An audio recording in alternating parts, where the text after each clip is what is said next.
자, 여러분 반갑습니다. 이 영상을 촬영하게 된 계기를 말씀드릴게요. 우선 유혈무평을 못 본 학생들이 꽤 많이 있고요. 우선은 두 번째는 가장 결정적 계기는 일요일이었어요. 일요일 아침에 이 영상 볼지도 몰라요, 얘가. Q&A로 어떤 학생이 살려달라고 문자가 왔었고 연락이 왔었고 Q&A가 이제 남겨져 있고 자기 연락처 남겨져 있었고요. 하고 연락을 좀 해달라고 오수생이었어요. 오수생. 군대 갔다 오기 전에 2년 했고요. 군대 갔다 와서 3년 했고 할 만큼 했던 애죠.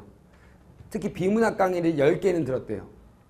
그래갖고 M사, 뭐 C사, C사 없네. S사, D사, 그리고 E사 라고 열심히 들었고요. 제 강의는 무료 강의 들었더라고요. 무료 강의 듣고 나서 살려달라고 하는 그런 놈이었어요. 아무튼 그 녀석이었는데요. 되게 간절했고 공부를 정말로 열심히 했는데 자기가 나름대로 열심히 했는데 이번에도 국어 때문에 좌절했다라는 말을 했었고 그 말 때문에 대단히 안타까움이 많이 있었고요. 물론 여기도 분명히 그런 학생들이 있을 것이고 지금 영상을 보고 있는 학생들도 국어는 뭐야 도대체, 국어는 해도 안 늘어라는 생각을 되게 많이 할 거고요. 또한 이런 생각도 들겠죠. 국어는 어린 시절에 벌써 결정되는 거야. 그럼 결국 방법은 다시 태어나는 방법밖에 없어. 뭐 이런 학생을 하는 학생들이 있을 것 같아서, 생각을 하는 학생들이 있을 것 같아서 준비를 했습니다. 바보야, 문제는 실전 능력이야. 이게 원래 어디서 카피해온 거냐면 바보야, 문제는 경제야 라고 하는 클린턴 옛날에 전 대통령이 했던 말이에요. 근데 문제는 바보야, 문제는 실전 능력이야 내가 갖고 온 이유는 이 강의는, 요 영상은 충분히 강의를 들었는데도 불구하고 개념도 다 있고 독해 능력도 다 있다고 자기가 생각하는데도 불구하고 망친 학생들을 위한 것이라고 생각하면 돼요. 물론 기본적인 능력이 없는 학생들은 강의를 통해서 강의를 들으시고 방법을 배우셔야 되죠. 문제는 방법을 배웠는데도 불구하고 정말로 나는 강의를 많이 들었는데도 불구하고 또 실패한 경우 왜 그럴까에 대한 의문에서 출발한다고 생각하시면 돼요. 유형평, 너희가 망한 이유가 부제입니다. 신유형을 대하는 우리의 자세. 유형평이 딱 끝나자마자 가장 많이 이슈된 게 신유형이었어요. 여러 학생들이 있었는데요. 제가 별의별 학생들이 다 봤어요. 이런 거였어요. 기존 기출문제가 소용이 없는 거 아닙니까? 라는 학생들이 첫 번째 있었어요. 뭐냐면 유형이 새롭게 나왔으니까 이제는 문법도 비문학이랑 같이 공부해야 되고 문학도 비문학이랑 같이 공부해야 되는 거 아닙니까? 라는 질문. 두 번째는 질문의 길이가 너무 깁니다. 그러므로 우리는 리트나 디트나 이런 추론 문제를 풀어야 되는 거 아닙니까? 라는 문제 애들도 있었어요. 심지어 6월평 다 끝나는 날, 6월 2일 날 끝나는 날 어떤 애는 어떤 선생님을 붙잡고 왜 우리한테 문학과 비문학이 같이 나온단 말 얘기 안 했습니까? 라고 하는 학생들도 있었다고요. 그 선생님 당황하더라고요. 그냥 웃어요. 나도 웃겼어요. 그냥 되게. 방금 말했던 세 가지 경우 다 병신 같은 질문들이고 병신 같은 분석들이에요. 심지어 이제는 이렇게 딱 나오면 신유형이 나왔다고 해서 이런 식으로 강의하실 분도 계실 것 같아요. 얘들아, 중요한 것은 문학과 비문학이 같이 나왔지. 이번엔 뭐 나왔니? 고려 소교가 나왔단 말이야. 그렇지? 그럼 이제부터 우리는 문학사를 공부를 다 해야 돼. 자, 이제부터 가사의 갈래라든지 시조의 갈래를 공부해보자. 나올 거야. 시조의 갈래는 무조건 뭐냐면 3장 6구 45자 내외고 향가설, 향가유래설, 정읍사유래설 이런 것이 있단다. 그럼 애들은 맞아. 요번에 고려소교가 나왔으니까 시조도 나오겠지 하면서 들을 거예요. 심지어 아마 지역 학원들에서는 중세국어 3시간 특강 이런 것들이 무지하게 많이 나오겠죠. 중세국어를 몰라서 너네들은 11번, 12번은 못 풀었다라는 결론을 내릴 거예요. 여러분 분석 지금 다 한 사람이 있을 거예요. 정말 중세국어 몰라서 틀린 거예요? 그게 아니라고요. 순경 비읍이 오로 바뀌는 게 몰라서 틀린 거예요? 그게 아니라는 거죠. 이 영상을 통해서 뭐가 문제인지를 정확하게 판단하는 게 앞으로 공부하는 방향이 중요하겠죠. 잘 들으세요. 유혈무평입니다. 유혈무평의 특징들이 말씀드릴게요. 물론 신유형을 중심으로 갈게요. 첫 번째 뭐가 있냐 적으세요. 야, 유혈무평의 특징은 첫 번째는 이거죠. 뭐가 있을까요? 재밌는 거는 문법과 비문학이 결합돼서 나왔다라는 거예요. 됐죠? 오케이. 자, 문법과 비문학이 결합돼서 나왔던 게 몇 번 문제냐면 11번 문제, 12번 문제입니다. 자, 되게 재밌는 게 제 중세국어 특강이 TCC로 올라가 있는 게 있어요. 뿌리 깊은 나무라고. 그럼 그 뿌리 깊은 나무가 갑자기 조회수가 막 늘어나요. 왜냐면 중세국어를 안 했던 애들, 특히 이과 학생들 중에서 중세국어 하나도 안 했고 작년에 A형 했던 학생들, 재수생들 중에서 야, 갑자기 뿌리 깊은 나무를 많이 듣게 돼요. 애들이. 야, 잘 생각해 봅시다. 7번, 12번 다 풀어봤을 거예요. 이게 정말로 중세국어를 몰라서 틀린 건가요? 아니에요. 11번 문제는요, 비문학 문제예요. 11번 문제는 그냥 일치 문제예요. 12번 문제는 이렇게 생각하면 돼요. 중세국어를 몰라서 그런 게 아니고 분명히 보기가 좀 긴 중세국어 문제라고 생각하면 되죠. 비문학이라고 생각할 필요도 없고. 그럼에도 불구하고 이렇게 나왔으니까 당황하니까 틀려버리는 거죠. 심지어 12번 문제는 오답률 2위예요. 오답률 2위예요. 그만큼 애들이 그냥 당황스러워서 어떻게 할지 몰라갖고 그냥 틀린 경우가 많다는 거죠. 다시 천천히 풀어보세요. 정말 이게 중세국어의 문제인지. 그리고 고민해보시면 답이 나올 겁니다. 두 번째. 심지어 이런 게 있죠. 뭐가 있냐. 문학과 비문학이 결합돼서 나왔어요. 잠깐 나한테 이렇게 얘기했어요. 또 어떤 애게. 제가 이제 유월무평 제가 어저께도 얘기했던 것 같은데 유월무평 그 당일날 매출이 팍 늘었어요. 아유 고마워. 그렇죠? 왜냐면 평가원 너무 고마워요. 평가원한테. 고마운데 매출이 팍 늘었는데 중요한 것은 문법이 연락이 많이 풀렸어요. 물론 문법에 대한 얘기는 제가 조금 이따 심도 있게 할 필요가 있어요. 그런데 중요한 것은 문법이 6문제 나왔다고 애들이 막 얘기해요. 정말 6문제의 문법이? 뒤에 보조용어 문제 있잖아. 11번 문제는 비문학이잖아. 그렇죠? 저는 평가원이 그 계산도 했다고 생각해요. 그래서 뒤에 본용어, 보조용어까지 냈구나. 그래서 5문제예요. 문법은. 그죠? 11번 문제는 비문학 문제예요. 잘 생각해 보세요. 그 다음에 이제 두 번째가 문학과 비문학이 결합됐어요. 특히 이제 고전이 이렇게 됐죠. 그럼 앞으로 이런 문제가 나올 수 있을까 없을까? 있어요. 그러면 이 문학사 부분을 다 암기한다? 병신이에요. 암기 안 해도 되는 거예요. 물론 송축의 뜻이 뭔지는 알고 있어야죠. 그 정도는. 그거는 원래 비문학 그 부분을 모르더라도 원래 알고 있어야 되는 단어예요. 나한테도 또 얘기해요. 어떤 애. 선생님 문학할 때 비문학은 왜 같이 연결해서 말해주지 않았습니까? 이거는 정말로 바보 같은 질문이라고 바보 같은 비판이라고요. 세 문제 중에서 한 문제는 비문학이고요. 두 문제는 문학이라고 생각하시면 돼요. 이 고전 소교 문제. 두 문제는 그냥 그 비문학 지문이 뭐라고 생각하면 돼? 복이라고 생각하시면 돼요. 문학 문제 중에 보기가 길어졌다라고 생각하시면 되는 거죠. 세 번째. 뭘까요? 바로 요거죠. 예술 지문과 과학 지문이 결합됐대요. 자, 예술 지문과 과학 지문이 결합됐다는 것을 시험장에서 아는 것 자체가 의미가 있어요? 없어요. 그냥 하나의 지문일 뿐이에요. 근데 애들은 이제부터 예술과 과학이 결합됐으니까 분명히 경제와 과학이 결합될 수 있고 충분히 가능하죠. 하지만 푸는 방법이 달라요? 아니죠. 그럼 나한테 이렇게 얘기합니다. 지문의 길이가 너무 길었어요. 자, 지문의 길이가 긴 게 이거 한 번만 나왔어요? 아니요. 아, 비아 지문도 지문의 길이는 길어요. 그렇죠? 그럼 지문의 길이가 길었다는 것을 대비하지 못한 여러분의 잘못이지 지문의 길이가 긴 것이 신유형이라고 말할 수가 없다고요. 제가 뭔 말인지 알겠죠? 신유형 갖고 계속 얘기하고 신유형 얘기하는데 제발 부탁인데 신유형 없어. 라고 생각하는 게 마음 편하다고요. 제가 뭔 말인지 알겠지? 그러니까 잘 생각해야 될 게 지문, 예술과 과학 지문 가서 이거 어떻게 공부할 건데? 공부 방법 얘기하세요. 기존 거랑 달라요? 똑같잖아요. 그럼 신유형이 아니죠. 얘도 기존과 똑같아요. 얘도 기존과 똑같고요.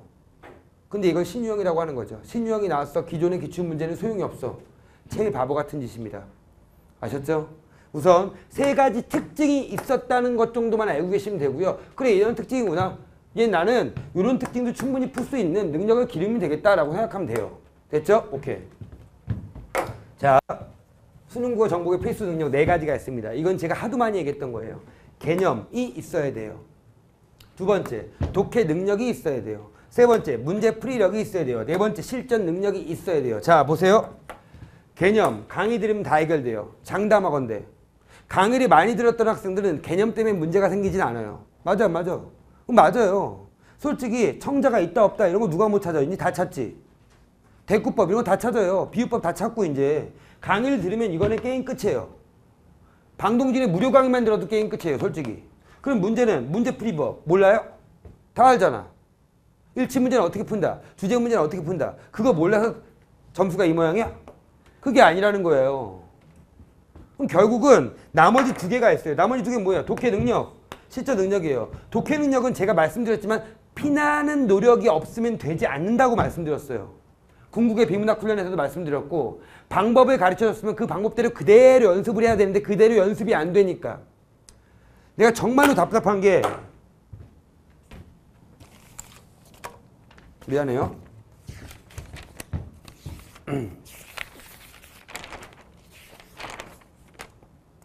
제가 무슨 말을 말씀드렸냐면 인물은 동그라미 치면서 읽으라고 했거든요. 연필 봐야 되는 거죠? 그렇죠? 연필을 봐야 돼요. 연필 보는데 동그라미가 없어요. 무슨 말이냐면 인물의 동그라미 치면서 읽어라. 아니면 비문학은 네모 세모 치면서 읽어라. 라고 했으면 그대로 돼야 될 거 아니야. 네 거 확인해 볼까? 난 이런 거 볼 때마다 진짜 죽여버리고 싶어요. 중요한 것은 수업 시간에 배웠어. 배웠으면 그대로 하려고 노력을 해야 될 거 아니야. 어디에서? 규칙 분석할 때도 매일혁명 할 때도 해야 될 거 아니에요. 안 해요. 나만의 방식이 있어. 그럼 수업 뭐하러 들어? 방식을 배우는 건데. 제가 몇 번 얘기했죠. 배드민턴 얘기. 배드민턴 내가 6개월 동안 배웠어요. 배드민턴. 첫날 뭐 하는지 아세요? 자세. 처음에 이거부터 해요. 하면서 이거만 한 200번 했던 것 같아. 둘째 날이에요. 어떻게 할까요? 이동하면서. 세 번째 날 뭘까? 2번 이동하면서. 좀 뛰면서. 그쵸? 네 번째 날 드디어 공을 던져줘 나한테. 너무 고마웠어. 공을 던지는데.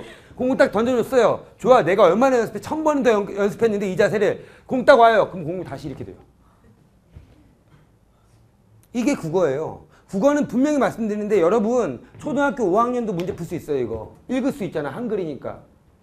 그렇죠? 그럼 결국은 19년, 20년, 21년, 22년 몇 년 동안 쌓였던 국어, 언어적 그 방법이 있을 거 아니야. 내가 글을 읽는 방법이. 근데 그 방법을 교정하지 않은 이상 독해 능력은 해결되지 않는다고. 교정을 하셔야 된다고. 실전 능력. 오늘 핵심은 여기인데요. 실전 능력 뭐가 있을까요? 시간관리, 위기대처. 이런 능력이에요. 내가 위기 상황이 왔어. 정보가 막 쏟아져요. 어떻게 할 건데? 질문의 길이가 길어요. 어떻게 할 건데? 새로운 상황에 맞닥뜨렸을 때 방법이 있어야 될 거 아니야. 제가 어저께도 얘기했잖아요. 모레는 얘기했어요. 4분 3초 남았는데 최척전이 남았어. 어떻게 할 건데? 대체로 애들 학생이 전략이 없는 학생이 이렇게 한다니까요. OMR 카드 먼저 작성해. 최척전 천천히 읽어. 읽다가 끝나요. 게임 끝이에요. 근데 그 학생은 뭐라고 했어요? 먼저 보기를 딱 본 다음에 최척전을 예상한 다음에 선지 찾아갖고 세 문제 다 맞았다고. 이건 이제 천지 차이야. 그런 실전 능력이 있어야 돼요. 그럼 실전 능력이 있으려면 어떻게 해야 되는데? 새로운 문제에 대한 대처 능력이 있어야 될 거 아니에요. 그래서 제가 매일마다 매일혁명 주고요. 이시원 모의고사도 하고 이렇게 하는 거죠. 그럼 이시원 모의고사에서 그 능력을 한번 시험해 봐야 될 거 아니야. 내가 이 상황에서 어떻게 할 것인지에 대한 것을. 그리고 거기에 대한 검토가 있어야 될 거 아니에요. 제 말이 무슨 말인지 알겠죠? 만만치 않아요. 수능 시험장 가면 분명히 또 다른 새로운 것을 맞닥뜨리게 될 거야. 그럼 그 맞닥뜨릴 때 어떻게 할 것인지가 나와야 될 거 아니야. 그게 경험이고. 이제부터 영역별로 하나씩 여러분이 망친 이유에 대해서 말씀을 드릴게요. 첫 번째, 화법작문이에요. 자, 제가 해결책까지 한꺼번에 말씀드리는데요. 보세요. 거의 다 이거예요. 근거를 빠르고 정확하게 찾지 못했다. 화법 작문에 10번까지 무조건 10분 컷이 돼야 돼요. 10분 컷이 됐어야 돼. 이 정도 수준이라면. 근데 어떤 학생이 제가 일산에서 수업을 하는데 일산에 갔다 와서 상담을 하는데 이런 식으로 했어요. 너 화법 작문 했는데 2번은 틀린 거예요. 2번은 틀린 거예요. 너무 열받는 거예요. 2번 틀려온 거 보고. 물론 틀릴 수는 있어요. 그럼 생각을 해보자. 얘가 내가 그래 물어봤어요. 너 이거 어떻게 푸니? 라고 하니까 얘가 뭐라고 했을까요? 1번 문제를 읽고요. 1번 문제를 읽고요. 선지를 쭉 다 읽습니다. 선지 1번 선지를 읽는다는 거야. 1번에 1번 선지 읽은 다음에 뭐합니까? 지문을 찾아간대요. 1번에 2번 선지 읽은 다음에 지문을 찾는데요. 1번에 3번 선지 읽은 다음에 지문을 찾는데요. 그러니까 지문을 정독하지 않는다는 거지 얘는. 뭔 말인지 알겠죠? 그래서 쉬운 지문이 나오면 곧바로 나오면 답이 나오겠죠. 근데 뭐냐면 복잡한 지문이 나오면 시간이 오래 걸리겠죠. 그럼 그건 유용한 방법이야, 유용한 방법이 아니야? 유용한 방법이 아니죠. 그렇죠? 그럼 더 좋은 유용한 방법을 찾아가는 게 공부잖아. 근데 어떤 때는 잘 돼, 어떨 때는 안 돼. 근데 계속 그걸 고수해요. 그럼 뭐예요, 걔는? 병신이죠. 맞죠? 생각이 없는 거죠. 그럼 어떻게 해야 돼요? 화법작문은. 근거를 빠르고 정확하게 찾으려면. 말해보세요. 지문을 정확하게 읽어야죠. 그리고 문제 풀이 순서 정해야 되고. 이게 제 시험지예요, 제 시험지. 이거 인강학생들 안 보일 건데요. 제가 어떻게 돼 있냐면요, 지금요. 첫 단락을 딱 보니까 강연의 일부라고 돼 있어. 자, 타이포그래피에 대해서 소개. 여기까지 밑줄 그십시오. 그쵸? 이거 밑줄 거져 있어야 되는데 왜 그러지? 화제니까. 얘를 이거에 대해서 얘기하겠다 이거죠. 그럼 타이포그래피 뭐 돼야 돼? 동그라미 쳐져 있어야 되는데 왜? 개념정이니까. 원래 인쇄술을 뜻했지만 지금 그 영역이 확대되어 문자로 구성하는 디자인 전반을 가리킵니다. 여기까지 뭐 해야 돼? 밑줄이 거져 있어야 되는데 개념정이니까. 그렇죠? 타이포그래피는 언어적 기능과 조형적 기능이 있는데요. 그 각각을 나누어 말씀드리겠습니다. 게임 끝났네. 언어적 기능 네모, 조형적 기능 세모. 쳐져 있어야 되는데 쳐져 있어요. 그렇죠? 저는 분명히 가르치는 대로 풀어요. 문제를 풀려고 노력을 해요. 당연히 그래야지. 내가 거짓말하면 안 될 거 아니야. 그럼 문제는 네모 세모 치면서 어떻게 될까요? 정확하게 밑에 제가 필기, 이거는 해설강의 필기하려고 한 건데 타이포그래피는 언어적 기능과 조형적 기능이 있는데 언어적 기능이 뭐야? 작품 1이 연결되고 언어적 의미를 중심으로 하는 거고 조형적 기능에는 두 가지가 있는데 작품 2와 3이 연결되는구나. 작품 2는 언어적 기능 플러스 외형적 아름다움을 같이 한 거고 작품 3은 외형적 아름다움만 추구한 거구나. 딱 나왔으면 1번 문제는 그냥 껌이에요. 이게 됐어야 된다는 거지. 보세요. 3번, 5번 가볼게요. 자, 머릿속에 딱 들어가야 돼요. 분명히 화법 문제를 어떻게 하는지가 나왔는데 3번, 5번 보세요. 문제를 딱 보겠죠. 다음은 학생들 간의 토의이다 라고 했어요. 그렇죠? 분명히 수업 시간에 요 부분의 요 유형을 잘 생각하라고 말씀을 드렸고요. 토의가 딱 튀어나왔구나. 토의가 딱 튀어나온 순간 머릿속에 뭐가 스치고 지나가야 된다? 논제 생각하고 문제점과 해결책을 파악해야지 라고 생각해야죠. 됐죠? 오케이. 분명히 말씀드린 겁니다. 다. 문제점과 해결책이 나오겠구나라는 생각했어요. 그리고 뭐냐면 문제를 딱 갔어요. 갔더니 뭐라고 돼 있어요? 첫 번째 보니까 위 토의의 맥락을 고려할 때 기억과 니은에 대한 이해로 적절하지 않은 것이라고 돼 있어요. 됐죠? 오케이. 위 토의의 맥락이래요. 그럼 어떻게 해야 되지? 기억과 니은에 대한 이해라고 돼 있어. 그럼 기억과 니은이 왼쪽에 딱 보니까 밑줄이 두 개 딱 거져 있어요. 그죠? 오케이. 그럼 분명히 두 개 뭐 나올까요? 공통점 차이점이 나올 수밖에 없는 거지. 됐어요. 4번. AP에 대한 설명이야. AP를 딱 보니까 밑에 오른쪽에 뭐라고 왼쪽에 뭐라고 돼 있어요? 나눠져 있어요. 그러면 어떻게 읽고 풀겠어요? A만 읽고 선지 지우고 B 읽고 선지 지우겠지. 됐죠? 오케이. 당연한 거 아니야? 다 읽은 다음에 A 보면 시간이 더 오래 걸릴 거니까. 자, 그 다음 5번 문제 보니까 C의 의입니다. 얘도 범위 정해져 있네. 됐죠? 오케이. 의의가 뭐라고 했죠? 가치. 이런 걸 찾는 거구나 라고 생각하겠지. 자, 그럼 C까지 읽은 다음에 곧바로 문제 풀면 되겠죠. 그런데 문제는 이게 빨리 안 풀렸어요. 왜 안 풀렸을까요? 딱 보니까 이렇게 돼 있어요. 토의 모든 과제라면 먼저 빵빵이를 읽어야 하잖아. 내용이 많고 어려워 보이는데 시간도 많지 않아 걱정이야. 얘가 뭐가 될까? 문제점. 이라고 머릿속에 들어와야죠. 그렇죠? 그렇죠? 그럼 저도 여기다 문제점 이렇게 썼어요. 야, 그 다음에 해결책 1, 2가 나눠지는 거야. 첫 번째 뭐가 있다? 질의응답 방법이 있어요. 처음엔 이걸 몰라요. 그 다음 나중에 어떻게? 토의, 자유토의 방식이다. 이렇게 나눠지겠죠. 그렇죠? 그럼 여기 나눠진 부분에 대해서 뭐합니까? 개념이 나왔으면 밑줄 긋고 생각하면 되는데 그럼 분명히 두 개가 구분되면서 나오겠구나라고 하면 머릿속에 어떻게 나온다? 지문을 딱 읽는 순간 두 가지 방법이 있으니 발표, 질의응답 두 번째 적으려고 하지 마세요. 또 뭐 있어? 자유토론. 나왔는데 읽어봤더니 단점과 장점. 단점과 장점을 나눠서 지금 말하고 있구나가 머릿속에 딱 들어와야 돼요. 그렇죠? 들어온 다음에 결국은 뭘 선택했다? 얘를 선택했구나 라는 게 나왔어야죠. 이해 가시죠? 무슨 말인지. 그래야지 선지를 딱 가면 곧바로 팍팍팍 찾아가지. 지문을 읽는 이유가 뭐야? 근거를 빠르게 확인하기 위해서 읽는 거죠. 자, 다시. 난 미치는 애들이 많아요. 7번 문제 틀린 애들이 너무 많아요. 자, 7번 문제 틀린 애들이 꽤 있어요. 그리고 마치더라도 시간이 오래 걸렸대요. 왜 오래 걸렸을까요? 왜 오래 걸렸을까? 지문이 정확하게 안 잡혀요. 볼까요? 쭉 여기 어떻게 풀겠어요? 가를 여기까지 읽어요, 먼저. 그렇죠? 조집방법까지 읽었습니다. 문제 본 다음에 읽었어요. 그 다음에 딱 보면서 어디가 정확하게 나왔어야 되냐면 이렇게 돼요. 자, 누나 여기 찾아보세요. 향토문화. 찾아보세요. 가운데 누나 보여요? 자, 향토문화 해설하려면 향토문화에 대한 관심이나 이해 정도. 동그라미 2번. 설명 능력이 필요할 것 같고. 동그라미 3번. 해설 대상인 초등학생의 친화력이 중요할 거야. 이거지.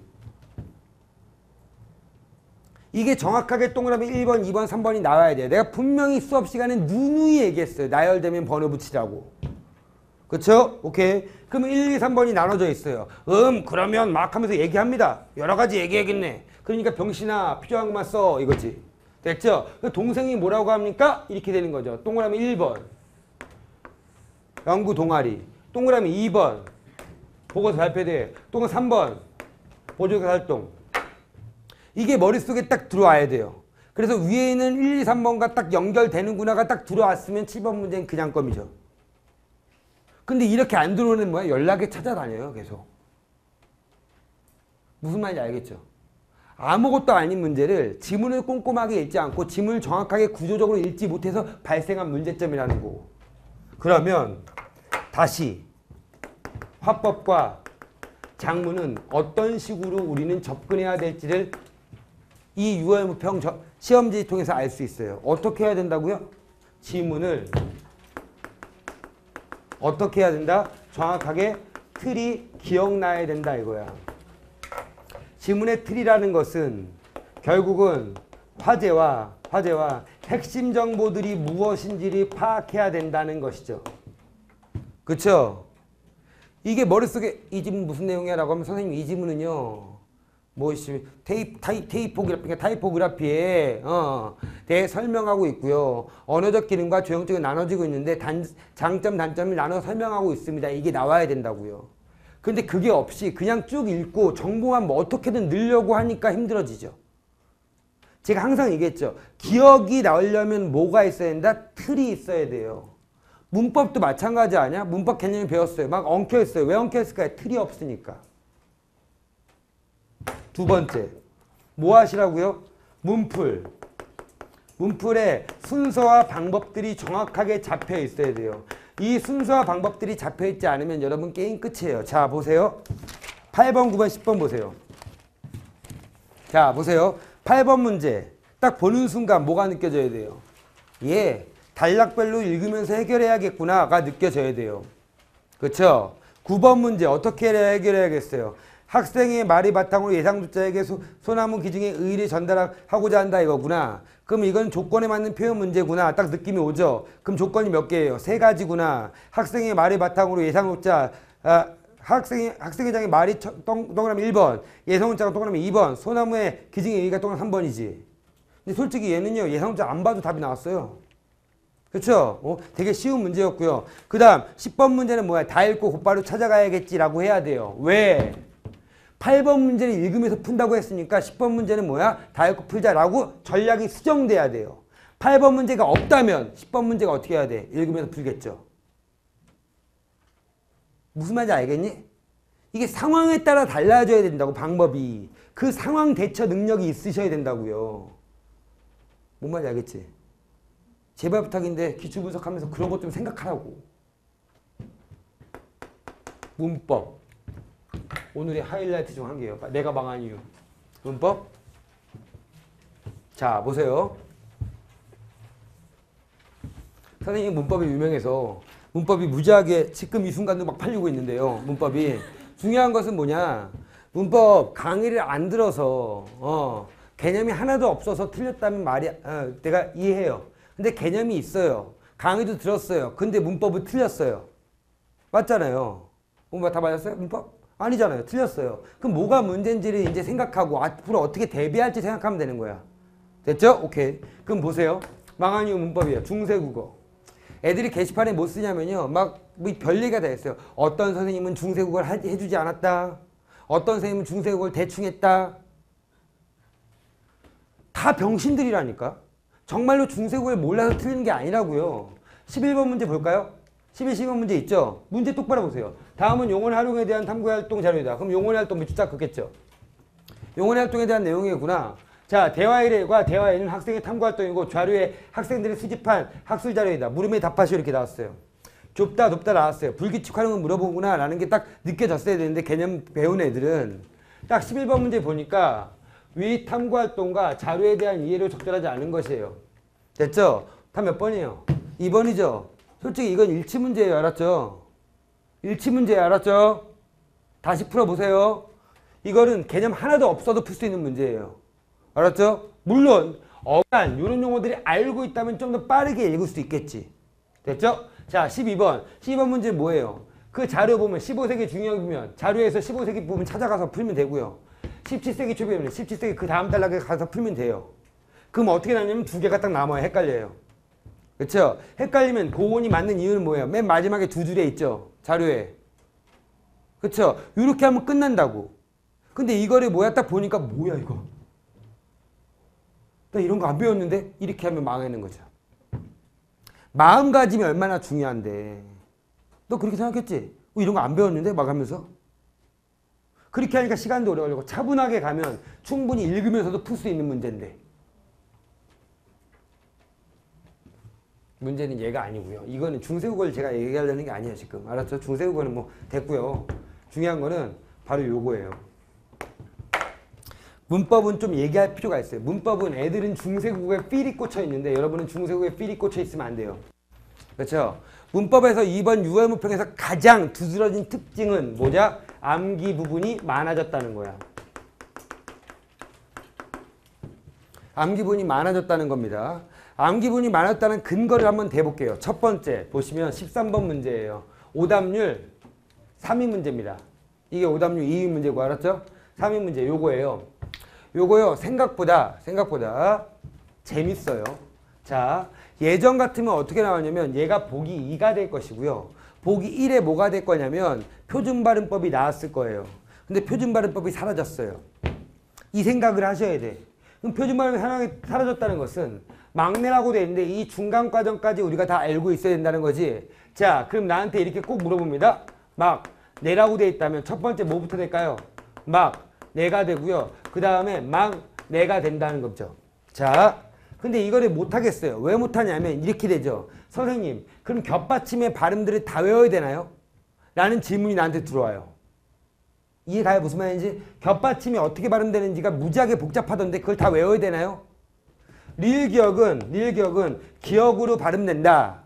다만 어미가 기억으로 시작할 때는 리을로 발음된다. 맑고 이런 경우. 이걸 다 외워야 되나요? 라고 질문하는 거죠. 외워야 될까요? 어떤 애가 나한테 이런 질문했어요. 선생님, 말레라고 하면 안 되나요?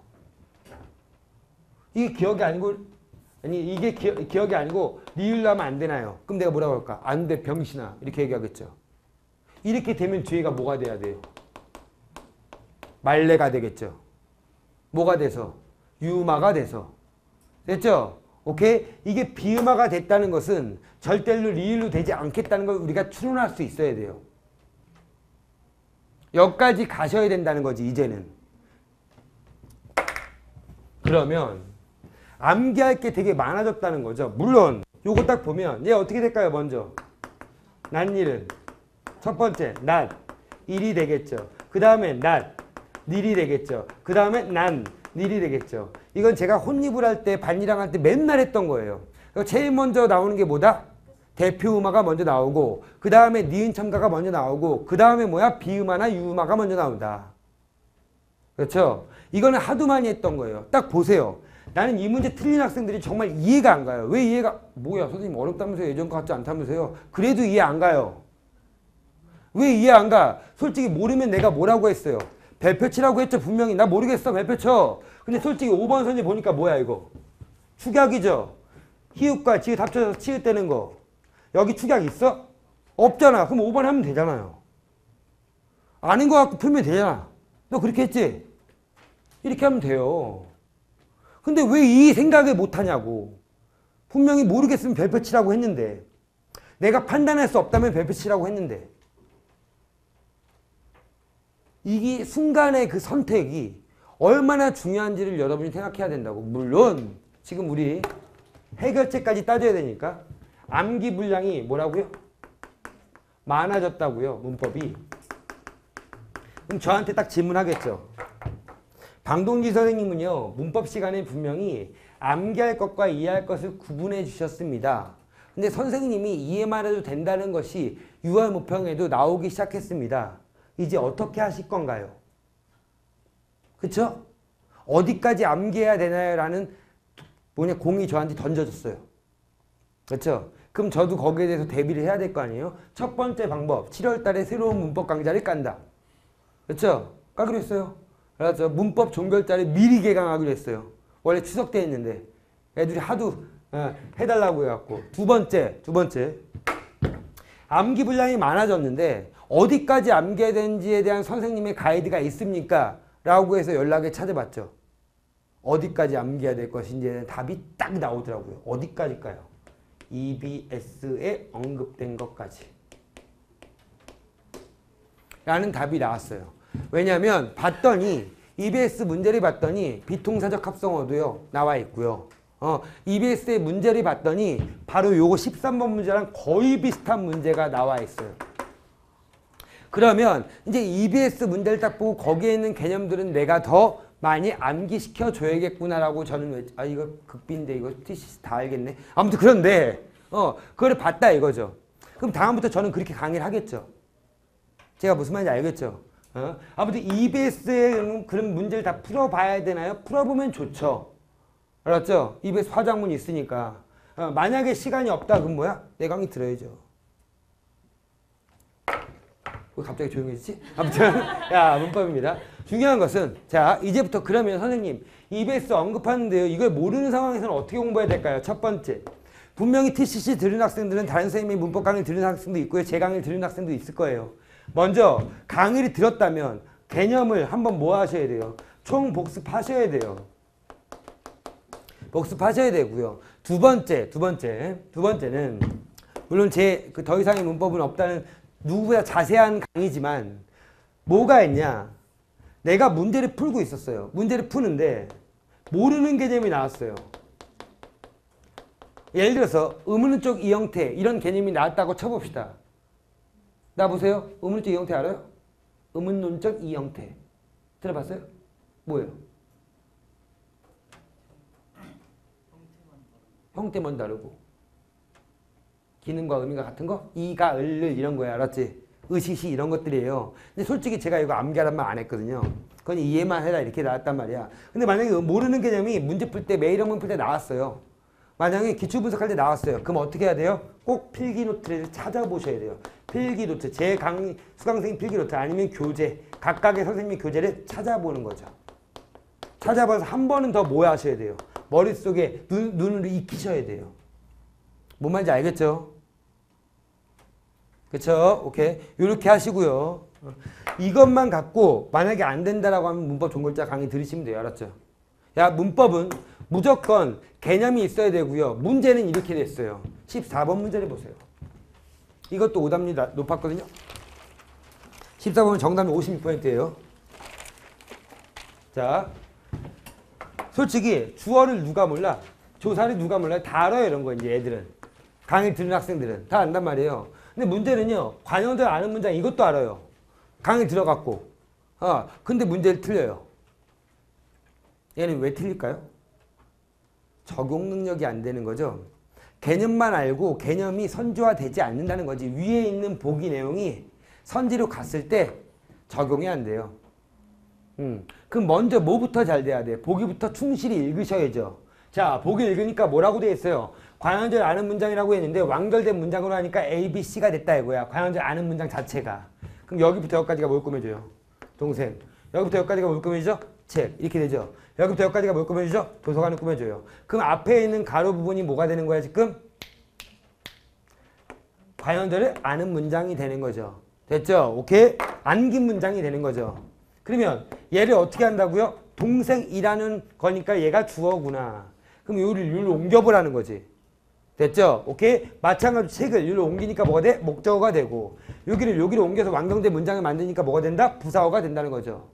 됐죠? 그럼 그대로 쫓아가서 그들을 앞으로 옮겨야죠. 그럼 뭐야? 그들이 어제 결혼하다가 되죠. 그럼 얘는 뭐가 돼요? 주어가 되겠죠. 됐어요? 오케이. 해설 강의 아니야. 알았죠? 들어봐 그냥. 자, 친구가 누나를 많이 닮은 거죠. 그럼 얘도 주어가 되겠죠. 이게 됐어야 되는데 이게 안 되니까 이 문제 틀리는 거죠. 아무것도 아닌 문제인데. 자, 탁자가 어떻게 된 거야? 나무로 된 거죠. 주어죠. 그 다음 생각이 시대에 뒤떨어진 거죠. 자, 니은 봅시다. 두 사람이 어제 어디서 헤어진 거야? 공원에서 헤어진 거죠. 그럼 얘는 뭐야? 부사어죠. 그러니까 답은 3번 하고 넘어가는 거죠. 안 봐야 돼 시험장에서. 그치? 이게 됐어야 되는데 이런 것이 전혀 안 된다는 것은 뭐야? 적용 능력이 안 되는 거야. 자, 그럼 보세요. 세 번째는 뭐냐? 세 번째는 보기가 있어요. 보기가 있는데 이 선지와 뭐가 안 됩니까? 연결도 안 되고요. 그렇죠? 이 연결 능력이 되고 연결 통해서 뭐야? 적용이 돼야 되는데 이 연습이 없다는 거야. 이 연습 뭐 갖고 하는데? 매력명 이런 거 갖고 하시면 돼요. 기출문제 갖고 하시면 되고. 뭔 말인지 알겠죠? 이 세 가지를 정확하게 명심하시고 문법은 무조건 수능 시험장에서 5분 안에 5문제 다 풀어야 돼요. 그렇죠? 자, 비통사적 합성어. 제가 이거 몇 분 걸렸다고요? 3초 걸렸어요. 푸는데. 알았죠? 비통사적 합성어네. 문제가 적절한 것이네. 오케이. 뛰어노는 어가 빠졌네. 연결어미가 빠졌으니까 비통사적 합성어구나. 답 1번하고 제끼겠죠 저는. 됐죠? 근데 개념이 없는 애들은 뭐야? 다 따져봐요. 몰라가 어떻게 되지? 모르다 플러스 플러스 플러스 리을이네. 이렇게까지 했으면 훌륭한 거예요. 되게. 맞죠? 야, 먼저 의가 탈락됐고 리을이 더 생겨서 불규칙 활용이네. 여기까지 했으면 얘는 되게 훌륭한 거라니까요. 이걸 알고 있다면. 그렇죠? 그리고 몰라는 뭐다? 여기 연결어미가 있으니까 통사적 합성어구나. 물론 이렇게 머릿속에 들어오는데 이걸 안 하더라도 개념이 딱 알고 있다면 개념 어떤 개념? 비통사적 합성어는 연결어미가 없거나 정사어미가 없거나 부사 플러스 명사일 경우다가 알고 있다면 쉽다는 거죠. 잘 봐. 이제부터 여러분이요. 이런 개념들이 나오면 모르겠다. 처음 본다라고 하면 꼭 뭐 한다고요? 필기노트라든지 제필기노트라든지 아니면 교재를 찾아보시라고요. 그 찾아볼 건 있어야 돼요. 알았죠? 됐죠? 찾아보고 한번 이런 거였구나 익히시면 돼요. 너무 겁먹지 마시고 문법은 아무튼 이제부터 암기 범위가 더 넓어졌으니까 결론은 어떻게 한다? 내 강의 들어라. 뭐 이런 이런 결론이 맞아요. 그래요. 맞죠? 봅시다. 야, 이제 독서를 가봅시다. 이제 핵심은 독서예요.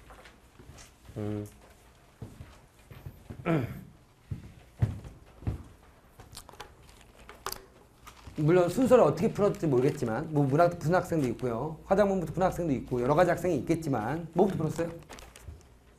순서대로 화장문부터 쫙. 뭐부터 풀었어요? 문학부터. 뭐 여러 학생이 있겠지만 시간 관리는 정확하게 나와야 돼요. 시간 관리. 어디까지 몇 분, 어디까지 몇 분 나오는데 그게 마음대로 안 된다는 거지 마음처럼. 그럼 마음처럼 안 됐을 때는 어떻게 할 것인지에 대한 고민도 하셔야 된다고요. 시간이 부족해. 그럼 난 어떻게 해야 되지? 이게 나와야 된다고. 알았지? 자, 그런 거는 강의에서 많이 말씀드렸고요. 딱 보는 순간 정보 용수와 지문의 길이가 긴다고 했는데 우선 첫 번째 지문부터 만만치 않았어요. 자, 생물 지문인가? 뉴런이 나왔으니까 라고 생각했지만 그건 또 아닌 것 같아요. 자, 보세요. 딱 보는 순간 딱 느낌이 딱 어떤 건지 모르겠지만 먼저 뭘부터 가겠어요? 문제를 가겠죠. 그러면 윗글에 따랐을 때 A와 F에 대한 설명으로 적절하지 않은 것이냐. 그럼 딱 보면 A와 F가 어디 있죠? 첫 번째 단락과 두 번째 단락에 정확하게 있어요. 그죠? 자, 여기 펼쳐보세요. 시험지 6쪽. 첫 번째 단락과 두 번째 단락이 있어요. 제가 뭐 하는지 잘 보셔야 돼요. 요즘은 잘 볼 거예요. 그러면 A와 F는 첫 번째 단락과 두 번째 단락에 있으니까 여기와 여기에 있으니까 여기 부분에서 답이 나올 확률이 높겠구나라고 생각하고 여기다 그냥 16번이라고 써주셔도 된다고요. 야, 여기까지 읽고 하면 16번 풀어봐야지 라고. 아셨죠? 아니면 지금 문제에다가 첫 번째 단락과 두 번째 단락이 있겠구나 이렇게 표시해도 되죠. 알아서. 전자가 좀 더 빠른 것 같아요. 제가 보기에는. 자, 그 다음 17번 문제 보니까 윗글에 대한 이해를 적절하지 않은 것이라고 했어요. 일치 X 문제네. 그럼 선질 잠깐 볼까? 이렇게 나오겠죠. 그래서 선질이 맞어요. 퍼셉트론. 벌써부터 짜증나요. 아무튼 그 다음 여기서 뭐 밑줄 그을까요? 이게 제일 핵심 아니야? 오차값이 0이다. 이건 찾기 너무 쉽잖아. 그러니까 지문에서 가장 먼저 찾을 수 있는 부분에 밑줄 그어보는 거죠. 입력층의 퍼셉트론을 추적되시는 다음 계층 퍼셉트론. 그렇죠? 그 다음 퍼셉트론은 인간의 신경육 기본 수학적 모델링. 됐죠? 오케이. 그 다음 가중치의 갱신 요런 걸 밑줄 걷죠. 그 다음에 이제 뭐야? 가면서 이 선제 내용이 나올 때마다 돌아간다. 가능할까요? 못해요. 장담하는데. 무슨 말인지 알겠어? 선지가 기억이 날까요? 지문을 읽으면서 기억 안 나요. 그럼 얘 왜 먼저 읽었어? 그냥 예상하려고. 어느 정도. 알았죠? 그럼 지문의 중간까지 딱 읽고 한번 제끼던지. 어떤 방식, 자기만의 방식이 있어야 된다고요. 됐어. 나는 선지 안 읽을 거야. 괜찮아. 하지만 자기만의 방식으로 계속 연습을 하셔야죠. 서건창 알아요? 서건창? 넥센의 그 타자. 이렇게 하는 거 아세요? 아무리 봐도 이게 이렇게 해요. 야구방망이를 여기다 이렇게 대고 어깨다 대고 해요. 아니 저 자세를 어떻게 치지? 졸라 잘 쳐요. 막 200안타도 쳤잖아요 그때. 그래갖고 폼을 바꾸면 걔는 또 안 돼요. 문제는 뭐냐면 내가 이렇게 해갖고 잘 치고 있어. 그럼 이 방식을 고수하세요. 괜찮아요. 그리고 필요한 방식들만 조금 더 넣으면 되는 거지. 근데 내가 이렇게 서건상 따라한다고 이렇게 했어요. 했는데 계속 안 돼요. 문제는 뭐냐면 최소한 한 달 이상은 해봐야 돼요. 맞죠? 근데 계속 안 돼요. 미치겠어요. 그럼 그 방법은 잘못 맞는, 자기에 안 맞는 방법이지. 내 방법이 있다면 그 방법대로 고수하고 강의에서 들으면 저거는 진짜 괜찮다. 내 방법이 잘못된 것 같다. 라고 설득당했다면 거기에 맞게 하세요. 제가 무슨 말인지 알겠죠? 어떤 문제가 나오든 자기만의 방식이 있어야 돼. 그 방식대로 꾸준히 연습한 다음에 성적이 올랐다면 그 방식이 옳은 방식이야. 이런 문풀 방식 같은 경우. 알았죠? 자, 그러면 18번 보니까 기억에 대한 추론이에요. 자, 윗글 바탕으로 기억이야. 그럼 얘도 기억만 본다고 하면 윗글 바탕으로인데 중요한 것은 기억을 딱 보니까 뭐야? 인공신경망 기술을 적용하겠다 이거지. 이 기억의 사례에서. 맞죠? 그럼 이게 기억 단락에서만 답이 나올 수도 있지만 뒤에까지 다 해서도 나올 수 있겠지. 사례가 연결되는 거니까. 지문을 읽었을 때 그게 느껴져야 돼요. 이 문제 본 다음에. 그 다음 얘가 이제 포인트구나. 딱 느낌이 오죠. 아, 이 문제가 포인트겠구나. 이 문제가 확실히 이 출제자가 가장 생각을 많이 하고 신경을 쓴 문제겠구나라는 게 느낌이 딱 왔어야 돼요. 슈퍼문에도 그런 문제가 있고 전향력에도 그런 문제가 있고 신체호에도 그런 문제가 있고 다 그런 문제가 있다는 거지. 아하, 그래. 좋아. 나도 이거 한번 해보겠어라는 거지. 그럼 이거 다 어디서 나올까요? 분명히 원리 부분에서 나올 거라는 거야. 그리고 이제 지문으로 딱 갔어요. 자, 펜 딱 들고요. 인간의 신경 조직을 수학적으로 모델링하여 컴퓨터가 인간처럼 기억, 학습, 판단할 수 있도록 구현한 것이 인공신경망 기술이다. 밑줄이 딱 걷죠. 그러면서 뭐라고 합니까? 인공신경망 기술. 동그라미 치면서 얘가 보다 화제일 가능성이 높겠구나라고 머릿속에 들어왔겠죠. 개념 정의니까. 이건 누구나 다 알아요. 첫 단락에 개념이 있다는 것은. 자, 신경 조직의 기본 단위는 뉴런인데 뉴런. 이까지 유리한 거 아니야? 뭐 이렇게 한번 해보고. 자, 인공신경망은 뉴런의 기능을 수학적으로 모델링한 뭐? 퍼셉트론을 기본 단위 사용한다 이거야. 됐죠? 그럼 잠깐 머릿속에 딱 들어오는 건 뭘까요? 다 안 들어와요. 장담하건대. 뭐 수학적 모델링 이 정도 들어오고요. 그래, 이 글의 화제는 뭐다? 인공신경망이구나. 느낌이 딱 오고, 그 다음에 뭐야? 인공신경망에서 퍼셉트론이라는 것이 있나 보구나. 이걸 내가 어떻게 알아? 싶을 이렇게 하는 거죠. 됐죠? 그럼 머릿속에 이 두 단어가 기억났어요. 그럼 됐어, 이 정도면. 자, 그리고 두 번 있다가 딱 갔어요. 퍼셉트론은 이렇게 나오죠.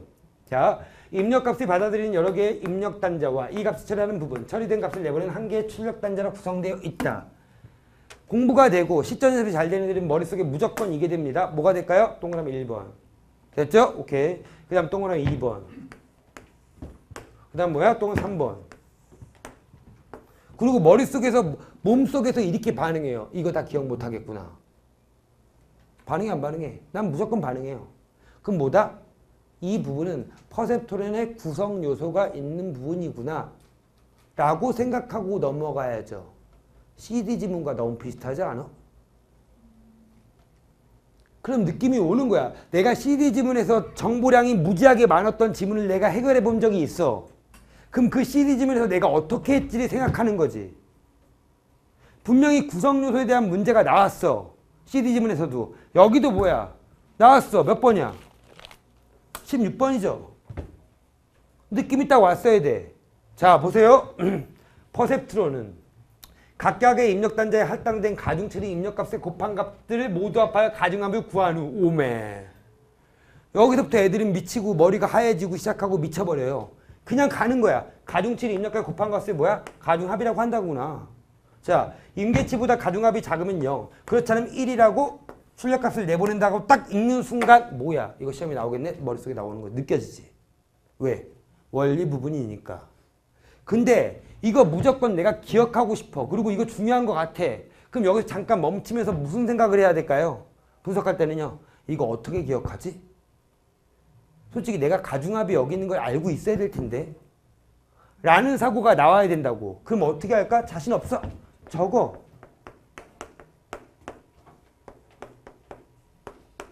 이렇게 되겠지. 이거는 쓸 필요도 없겠지. 시험 시간에 빨리 써야 되니까. 그럼 여기에는 잘 보세요. 자, 작으면 어떻게 된다? 출력값이 0. 어떻게 된다? 1. 이렇게 표시하는 거죠.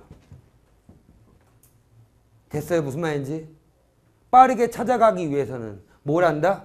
메모한다고요. 정보의 홍수가 나올 경우. 자, 그 다음에 이제 기억에 대한 내용이 쭉 나오기 전에 뭐가 나왔냐? 자, 이 지문은 생각을 해야 될 게 뭐냐면 정확하게 틀이 딱 잡기가 어려워 아직까지. 자, 이러한 퍼셉트론입니다. 출력값에 따라 두 가지로만 구분됩니다. 뭐와 뭐로 구분돼? 0과 1로 구분된다 이거구나. 자, 입력 값들을 판정할 수 있을 뿐이다. 이에 비해 복잡한 판정을 할 수 있는 인공신경망은 다수의 퍼셉트론이 여러 개 층에 배열되어 한 개 층의 신호가 이렇게 나왔어. 그럼 이제부터 뭐다? 다수의 퍼셉트론 얘기하는 거구나. 이게 나와야 돼요. 포인트가. 됐죠? 오케이. 자, 출력된 신호가 다음 계층에 있는 모든 퍼셉트론의 입력단자의 입력값으로 입력되는 구조로 이루어져 있다. 몰라, 씨. 어떻게. 아무튼, 다수의 퍼셉트론이 이렇게 하는 거구나. 자, 이러한 인공신경망에서 가장 처음에 입력값을 받아들이는 퍼셉트론을 뭐라고 한다? 입력층. 마지막에 뭐야? 출력층이라고 한다. 개념적이 나왔구나. 얘도 정보가 많어. 그러면 두 번째 단락이 뭐야? 퍼셉트론. 자, 퍼셉트론의 뭐야? 구성 요소가 나왔고. 그 다음 가중치와 입력치에 대한 이런 부분이 나온 거지.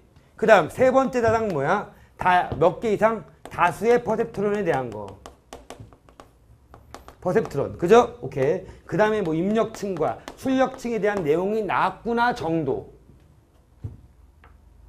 세부적인 거 기억할 수가 없다니까요. 그럼 이 정도까지만 내가 해결해 보자라고 뭐 생각했어야 돼. 읽으면서. 내가 말했어요. 지문에 따라서 반응이 달라야 돼. 근데 뒤에 거 유비논증은 어때? 다 이해하면서 읽을 수 있어. 그치? 유비논증은 구조가 딱 들어맞고 머릿속에 딱 들어가니까.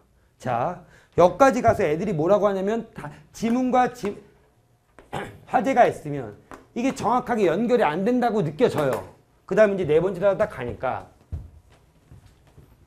자, 기억에 대한 내용이 나왔어요. 어떤 사진 속의 물체의 색깔과 형태로부터 그 물체가 사과인지 아닌지 구별할 수 있도록 인공심을 학습하는 경우를 생각해보자. 드디어 예를 통해 설명하구나. 먼저 동그라미 1번이지.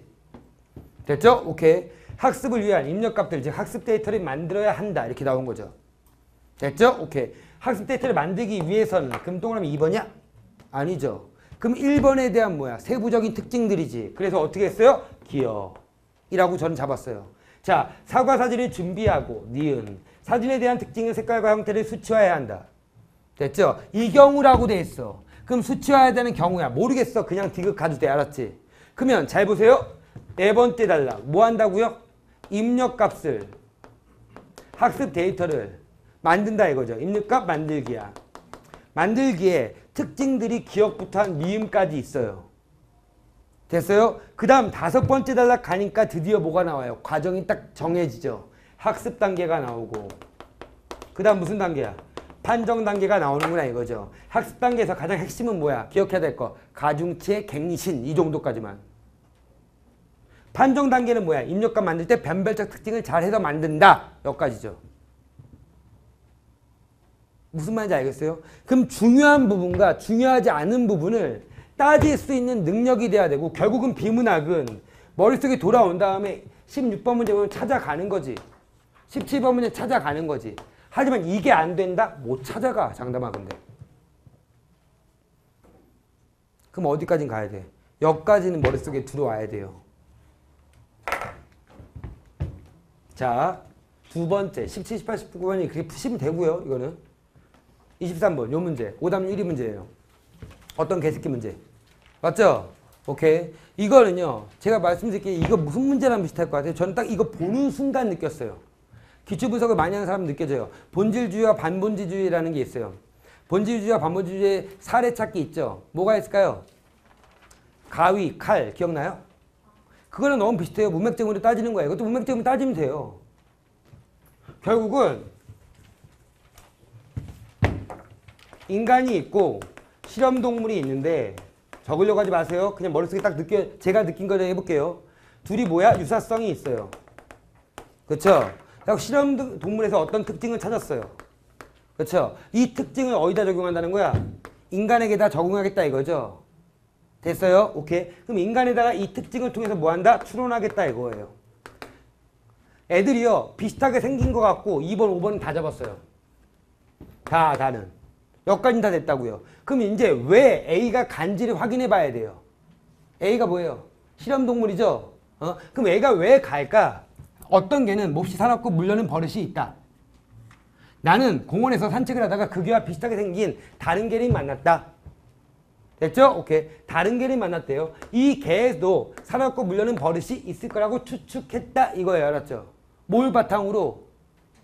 유사성을 바탕으로. 그럼 느낌이 딱 와야 돼요. 아! 실험 대상이 뭐다? 가겠구나라고 느껴와야 돼요. 요걸 봤다면. 연결 안 되죠? 집에서 해보세요. 알았죠? 이거는 결국은 능력이야. 솔직히 틀려도 돼 이런 거는. 남들 다 틀리는 거니까. 그렇죠? 하지만 틀리지 말아야 되는 건 틀리면 안 되죠. 자, 문학과 비문학이 합쳐진 고려 속의 문제입니다. 자, 봅시다. 첫 번째. 이건 무슨 문제죠? 비문학 일치 문제입니다. 됐죠? 할 말 없어요. 알았지?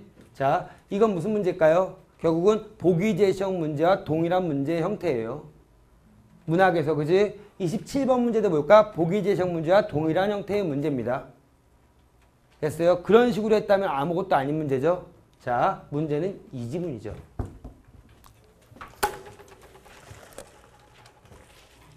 저는 이 평가원이 이번 모의고사를 정말로 잘 냈다고 생각해요. 왜 잘 냈다고 생각하냐면 와 어쩜 이렇게 정교하지? 라는 느낌이 되게 많이 들었어요. 지문이 길죠? 솔직히 말할게요. 아 비하 지문이 어려울까요? 이 지문이 어려울까요? 아 비하 지문이 100배는 더 어려워요. 이거보다. 왜 그럴까요? 아 비하 지문도 신체호 지문도 길이가 길어요. 이거보다는 좀 짧지만 길이가 긴데 거긴 무슨 문제가 나왔죠? 일치 추론 문제가 나왔어요. 지문 전체에서 찾아야 되는. 근데 여기서는 지문 전체에 찾아야 되는 문제가 하나도 없어요. 그렇지. 딱 문제를 보는 순간 느껴져야 돼요. 뭐가 느껴져야 될까? 딱 보니까 무슨 문제? 전개방식 문제. 그렇죠? 다 읽고 풀면 되겠구나. 자신감 갖고. 그 다음 얘는 무슨 문제일까? 음악적 요소에 대한 문제예요. 음악적 요소 어디 있을까요? 6번째 단락에 음악적 요소가 딱 튀어나와요. 그럼 음악적 요소를 빨리 찾아가는 거죠. 찾아가서 야, 몇 번 문제라고요? 29번 문제구나 라고 해야겠죠. 30번 문제는 어디 있어요? 한슬리크 여기에 있어요. 그렇죠? 31번 문제는 어디에 있을까요? 여기 있네요. 그림. 32번 문제 뭐 있을까요? 여기 A 부분에 있겠죠. 그렇죠? 그럼 딱 지문 다 읽고 나면 몇 문제 남아요? 2문제밖에 안 남아요. 한 개는 문법 문제, 한 개는 전개방식 문제. 어쩜 이렇게 냈을까? 왜 이렇게 냈을까? 시간이 부족할 거라는 걸 평가원은 알고 있었던 거야. 길이 길지? 겁먹지마 병신들아 라는 걸 전해줬는데 너네들은 그런 거를 생각하지 못한 거예요. 무슨 말인지 알겠죠? 그러니까 결국은 뭐 독해력이 중요해, 문제풀이력이 중요해, 이것도 중요하지만 딱 맞닥뜨렸을 때 어떤 식으로 판단할 건지에 대한 나만의 방법이 없으면 쉽지가 않다니까. 그 방법이 있어야 된다니까. 물론 아예 기본 능력이 없는 학생들은 학력에서 능력으로 같은 제 강의 들으셔야 돼요. 무료 특강이라도. 들으셔갖고 기본 능력을 찾으셔야죠. 하지만 기본 능력이 있는 학생들이 한 번이라도 1, 2등급을 받아본 적이 있어요. 근데 그런 애들이 3, 4등급이 나왔던 것은 이건 100% 시전 능력 부족이에요. 상황 대처 능력 부족이고. 맞아. 난 너무 답답해요. 학생들 막 시험지 딱 갖고 와서 보면요. 막 그 살인 충동 알아서요? 살인 충동. 우리 이제 노량진 학생들 6월 1일 날 분명히 우리 시험 봤어요. 그것도 정답 1등까지 90점짜리였어요. 90점짜리여갖고 어떤 애 96점, 92점, 91점. 내가 뭐야 3등까지 하고 밥 사줬잖아요. 그렇죠? 얘네들 결과가 처참하죠.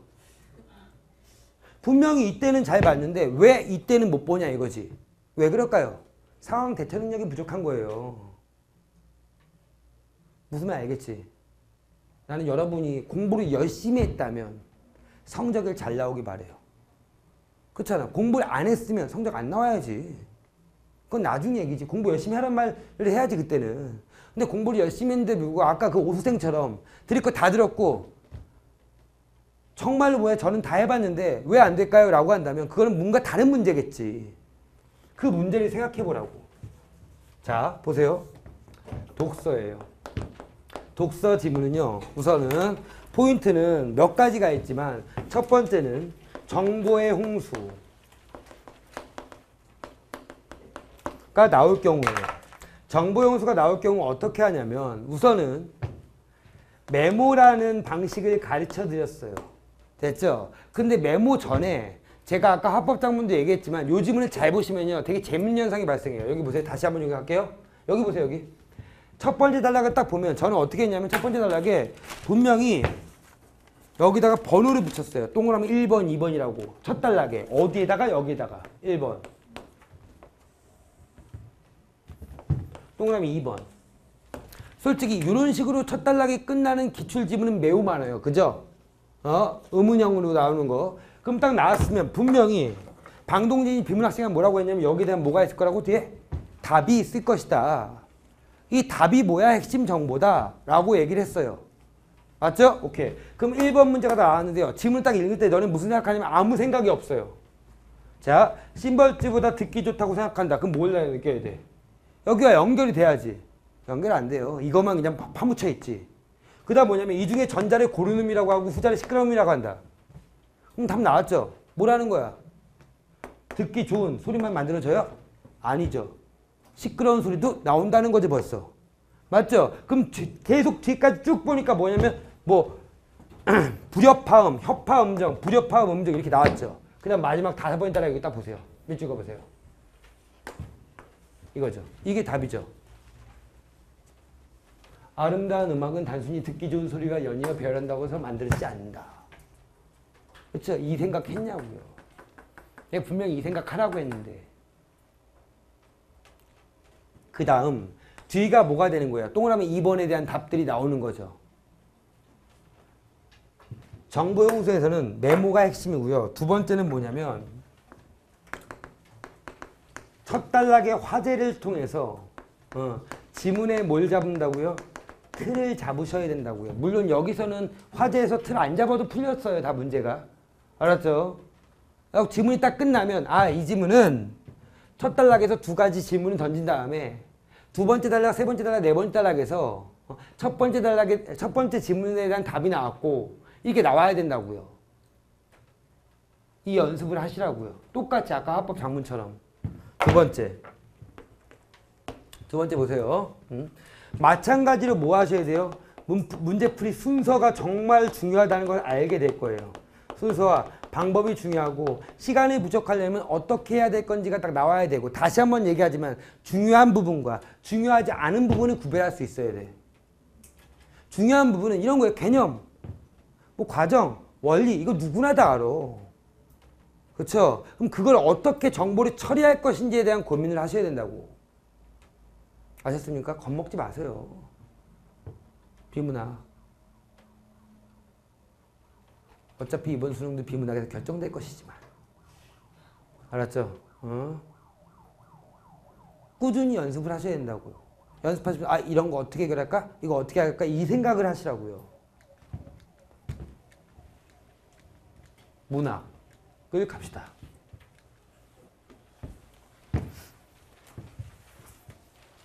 보면 깜짝 놀랄 텐데 문학에서 이번에 가장 어려웠던 건 3대래요. 애들이 다 3대를 어렵다고 하더라고요. 전 이해가 안 가는데 3대가 어렵다고 하더라고요, 애들은. 자, 3대예요. 3대는요. 정확한 내용 파악에 실패한 거죠. 내용이라는 게 뭐죠? 인물과 사건이에요. 그것밖에 없어요. 소설에서는. 인물과 사건 파악에 실패해요. 왜 실패했을까요? 중략이 나왔는데요. 중략 전과 후가 분명히 다른 내용이에요. 장면이 변화됐죠? 됐죠? 그러면 분명히 방동진이 뭐라고 했냐면 인물 파악하면서 읽으라고 했는데 전에는 뭐냐면 부친과 누구와의 갈등? 상훈과의 갈등이에요. 됐죠? 여긴 누가 누구의 갈등? 부친과 덕기와의 갈등이에요. 자, 제가 이제 문학은 간단하게 얘기할 텐데 이번에 너무 쉬웠으니까. 그리고 문학은 개념이 부족해서 틀리는 게 아니에요, 이제는. 개념은 강의 들은 애들은 거의 다 맞춰요. 근데 문제는 헷갈리게 하는 부분 틀리는 거지. 근데 이 부분의 중간에 뭐 있어요? 줄거리 있죠? 있어요, 없어요? 있어요. 그럼 생각해 봅시다. 부친 상훈, 부친 덕기예요. 그럼 보시면 이 부친이 누구인지를 파악 못해서 틀린 애들이 너무 많다고요. 또 미쳐버릴 것 같아요. 이 부친이 누구인지 모르겠대요.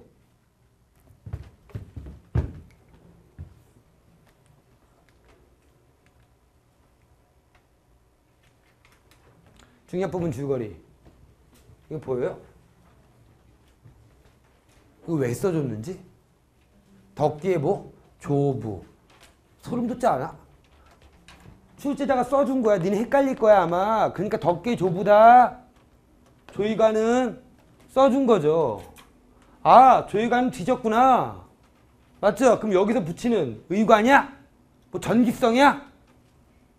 뭐 비현실성도 말이 안 되잖아. 그럼 여기서 붙이는 야, 의관이 아니겠구나라고 생각해야 될 거 아니야. 그럼 여기 붙인 누구예요? 상훈이 돼야지. 근데 이걸 못 잡아내는 거죠. 그렇지? 대단히 답답해요. 이것 때문에 틀린 애들 보면. 그러니까 이제 뒤에 보기재정 문제 기억과 니은이 이해가 안 가죠. 이거를 못 잡았으면. 제한적 전제작가 시점에 보기가 이해가 안 가죠. 아무것도 아닌 문제인데. 이 제한적 전제작가 시점에 이 문제도요. 예전에 다 나왔던 거예요. 화산떼기 보면 누구의 심리냐 이런 거 다 나왔어요. 그렇죠? 다시 그럼 문학은 간단하게 말씀드릴게요. 문학은요. 이번에서 느꼈겠지만 저희가 지금 3교시잖아요. 3교시가 저번 달에 뭐 했죠? 우리 EBS 했잖아요. EBS 했던 게 되게 많이 나왔어요. 중요한 것은 문학은 작품 적응 연습하셔야 돼요. 기출을 통해서 작품 적용 연습하셔야 되고요. 연습하셔야 되고 감상 연습이라고 할게요. 감상 연습하셔야 되고요. 아 이게 어떤 내용이다. 동그라미 치고 뭐하고 1차 독해 시문학은 1차 독해하고 2차 독해하고 하셔야 돼요. 그거는. 어떤 선생님 방식이든. 두 번째는 뭐 하셔야 되냐면 EBS 연계는 무조건 잡아 놓으셔야 돼요. 아실 거예요. 이제는. 좀 공부하는 학생들은 시문학 같은 경우는 무조건 가장 중요하고 소설문학 같은 경우는 부분 연계와 아예 뭐야? 작품 연계를 나눠줘요. 얘는 시문학은 그냥 100% 연계예요. 고전 시간은 조금 다를 수 있지만. 그쵸? 자, 요번에 어떻게 돼 있죠? 현대시에서 한 개는 연계고 한 개는 연계가 아니었어요. 고전소에서는 연계였어요. 동동은 알았죠? 그 다음 소설 부분에 어떻게 했어? 부분 연계가 있죠. 3대는 중간 반 나눠서 반은 연계시키고 반은 연계 안 시켰어요. 다른 부분 갖고 왔죠? 최척도는 어떻게 됐죠? 아예 다른 부분이에요. 됐죠? 그럼 소설은 어디까지 준비하셔야 돼요? 전체 줄거리까지 다 읽어보셔야 돼요. 그렇죠? 물론 장편, 정말 대하소 이런 건 읽을 줄거리가 없지만 혼불 이런 거 소용없어요. 알았죠? 하지만 단편 소설 같은 경우는 무조건 전체 줄거리가 읽으셔야 되고요. 시문학은요. 100% 연계예요. 물론 작년 수능처럼 현대시가 연계가 안 될 수도 있어요. 그럼 뒤에 게 다 연계야 그러면. 그러니까 최소한 4작품 연계니까 연계는 무조건 하셔야 된다 이거죠. 왜냐면 그 심리적 안정감이랑은 미루 정말 딱 보는 순간 내가 이거 아는 작품이다 그러면 되게 마음이 편해져요. 근데 그게 얼마나 중요한데. 됐죠? 오케이. 그 다음 분명히 말씀드리는데 문학은 개연성 있는 해석을 잡으셔야 돼요. 어디까지 개연성 있는 해석이냐, 개연성 있는 추론이 어디까지냐 라는 것을 기출을 통해서 아 여기까지는 맞다고 보는구나, 여기까지는 맞지 않다고 보는구나를 무조건 잡으셔야지 문학을 잘하는 거야. 개연성 있는 추론은 상상이 아닙니다. 알았죠? 요까지가 문학에 대한 내용이에요. 보세요. 이제부터 말할 거. 자 보세요. 다시 바보야. 문제는 시적 능력이야. 강의를 많이 들었고 수업도 많이 들어갔고 정말로 능력이 좋은 학생들, 그런 학생들은 잘 보셔야 될 거 아니에요. 그러면 시간관리 능력 다시 한번 체크하고 시간관리 능력 전체 시간 이건 당연히 해야 되는 거고요. 내가 시간이 부족할 때 어떻게 할 건지를 진짜 여러분 손으로 적어보세요. 이해 갔죠? 오케이. 그 다음 신유형 대처 능력 어떻게 할지 손으로 적어보라고. 아무것도 아니구나. 하던 대로 풀자. 어떻게든 뭐야 평정심 유지하자. 심리적 압박 극복 능력이 있어야 돼요. 제가 이거 유언평 전에도 말씀드렸지만 머리가 하얘졌어요. 글자가 눈이 들어오지 않았어요. 그럼 내가 어떻게 하라고요? 문법이나 현대시를 먼저 풀려고 했어요. 근데 문법을 딱 갔더니 뭐야? 오메 더 머리가 하얘져요. 그럼 어떻게 해야 돼요? 다들 현대시로 가야 될 거 아니야. 그게 있어야 될 거 아니에요. 제가 무슨 말 알겠죠? 그런 능력을 여러분이 갖추시는 여러분이 되시기 바랍니다. 이런 게 전혀 감이 안 잡힌다면 강의를 들이쳐야 되고요. 실전 능력에 대한 거. 문제를 많이 풀어보는 거. 근데 기출이 분석하는 거. 근데 제발 부탁하는데 저한테 질문 이런 질문은 이제는 조금은 안 했으면 좋겠어요. 17번 4번 선제 근거가 뭔가요? 그거는 솔직히 해설지에 나오면 다 있어요. 그렇잖아요. 선생님 제가요 17번에 3번과 4번 선지를 헷갈렸습니다. 이런 사고를 했는데요. 제 사고의 문제점이 뭘까요? 라는 질문으로 바꿀 수 없을까? 아니면 선생님 제가요 시험만 보면요 비문학의 과학기술 지문이 헷갈리고 과학기술 지문 원리 부분을 어떻게 해결할지 모르겠습니다. 그렇게 질문하면 안 될까? 그러면 뭐 해야 돼요? 내가 분석을 해야 돼요. 알았죠? 제가 여기 TCC 밑에다가 우리 학원에서 분석 제일 잘하는 애 거 스캔해서 올릴게요. 알았죠? 이름 가리고. 알았죠? 이름 가려야겠죠? 점수도 가리고. 이름 가리는데 뭘 점수 가려. 올릴 테니까 이거 보시면서 같이 한번 여러분도 검토를 해보시기 바랍니다. 자, 이 유형평 시험지 절대 버리지 마시고 수능시험에 정말로 도움이 될 수 있는 시험지입니다. 여러분들 이 시험지를 통해서 내가 실전 능력이 뭐가 문제인지 개념은 어떤 게 빵꾸 나 있는지 이런 것들을 완벽하게 분석해 보시기 바랍니다. 자, 다음 또 좋은 TC로 찾아뵙겠습니다. 고맙습니다.